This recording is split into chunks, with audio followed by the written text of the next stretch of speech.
Good evening, everybody, and welcome back, Spartan Nation. It's now time for the good, the bad, and the ugly with Spartan football. We bring in the one and only, the legend himself, the great Coach Chuck Grenier.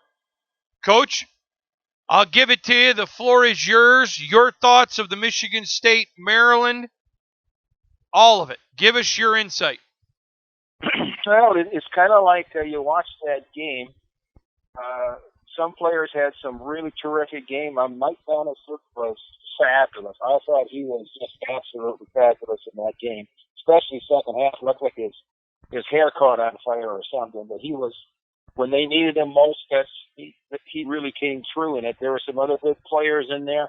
A lot of good things as far as freshmen playing. Mosley, terrific. He's going to be a terrific wide receiver. I really like Barnett. I think two freshmen linemen, offensive linemen, are doing great.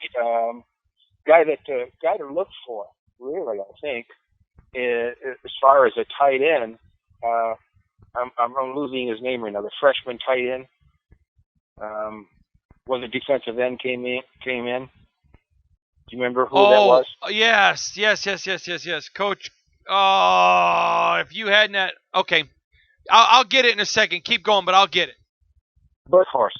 Yeah, Berghorst. Okay, I'm sorry. Go ahead. Yeah. He's and I wish they would have played him a little bit more. He is sneaky fast in a pass situation. I really got to look forward to him in the future. The problem is, Coach, the kid's a potential world-class defensive end. Well, he's an athlete. You can see that he's really fluid with his feet. He's a huge target for the future quarterback. If they've got defensive end projects, I don't know. I really like what I saw athletically from him as a tight end. Some guys are coming along. Gilson, I don't think he's coming along as well as I think he should be. I think he's got to work a little harder in the offseason. Cody White at a slot receiver is where they need to keep him. He can work really well there.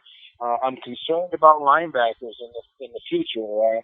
Noah Harvey, I'm open field tackling. He's kind of shaky on that. There's some good things. I saw. And then there's the bad things. You saw that if you watched the Michigan-Ohio State game, they make bad decisions too, just like the Michigan State coaches do. But quarterback in the future is really a situation I think that's really bad for Michigan State at this time.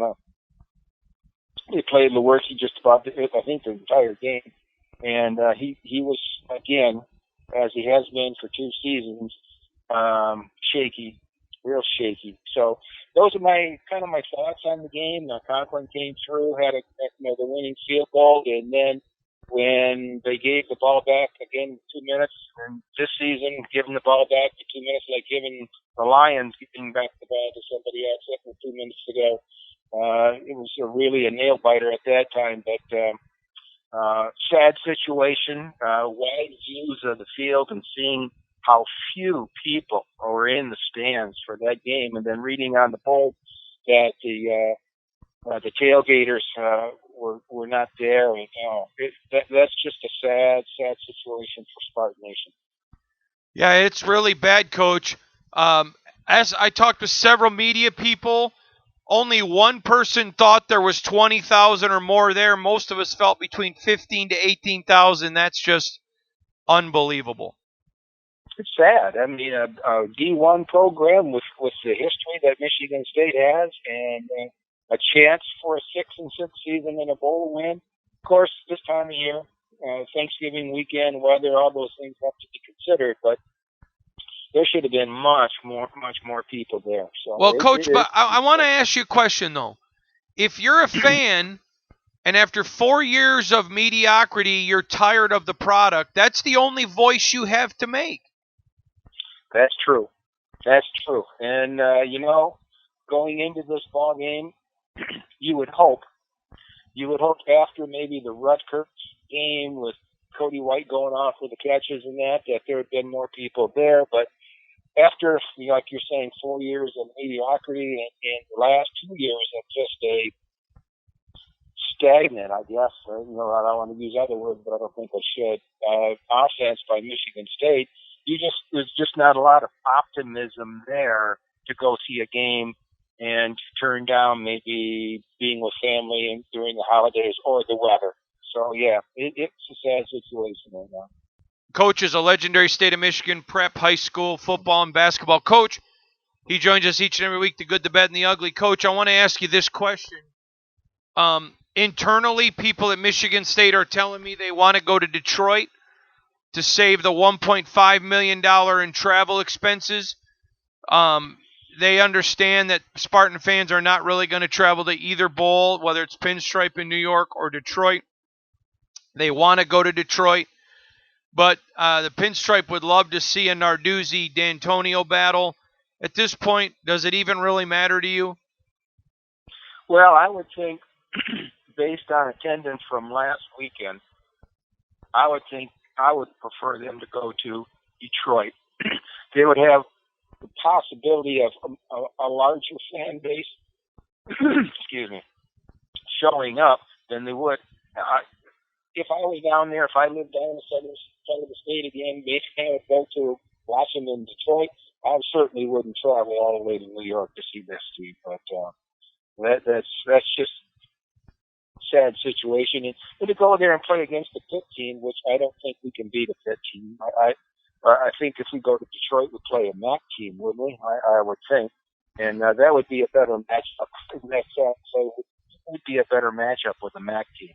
No, I think they would get a Power 5, maybe North Carolina. Coach, I just want to say this. If I'm Mark D'Antonio, I do not want to go to New York and play Pat Narduzzi. No. I watched Narduzzi's team a couple times this year, and they don't have the talent. I believe they don't have the talent up in Michigan State, but they play like Michigan State used to play.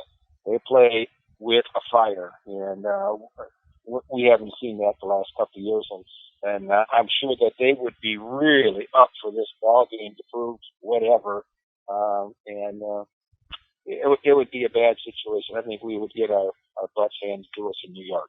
I agree with you. Coach, I want to ask you, I'm not reporting this as official, but I had a long talk with a senior Michigan State administrator who I know for a fact they have interaction with D'Antonio because of their senior administrator status, that said they wanted to know that they thought, and nothing's been decided, that D'Antonio would probably only make 2 staff changes. I'm asking you, if he only makes 2, how upset would you be? Wow, that's just ridiculous. I would think I would be very upset with that. There's just so many things fundamentally out there that if you know much about football, I don't know that much, I guess, but if you know a little bit about football, you look at some of the stuff that's going on in the field, technique-wise, and I'm thinking, man, it's just not.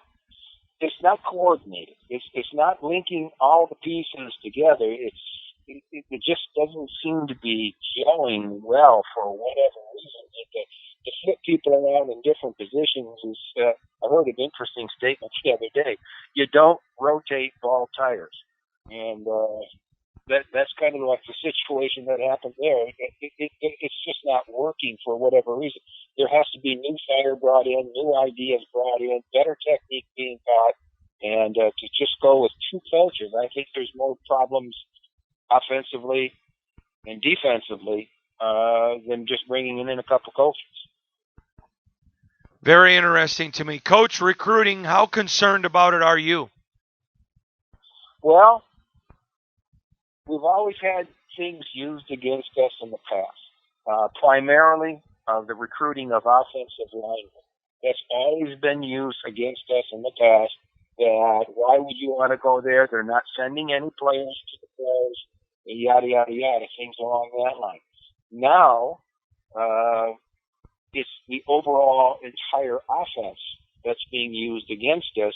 It's an inept offense. They don't have good players at vital positions coming up. Why would you want to go there? Defensively, I think we can get better kids talent-wise on the defensive side, because the defense has been so good for so many years, but except for this year was anomaly, I think. But I think we can get players defensively, but offensively, the recruiting against us is got to be just crazy, because we can't throw the ball, we can't run the ball, we don't have what looks like in vital positions good players coming back, and the recruiting is got to be a real interesting situation this year. I'm really hoping personally, because we've had players entering into the transfer portal, that we can do something. I think there's close to 400 players across the United States that are entering into the transfer portal. And if we can pick up vital players off the transfer portal, I think this can be turned around rather quickly. All right. He's the one and the only, the great coach Chuck Grenier, the good, the bad, and the ugly. Grenier, the good, the bad, and the ugly.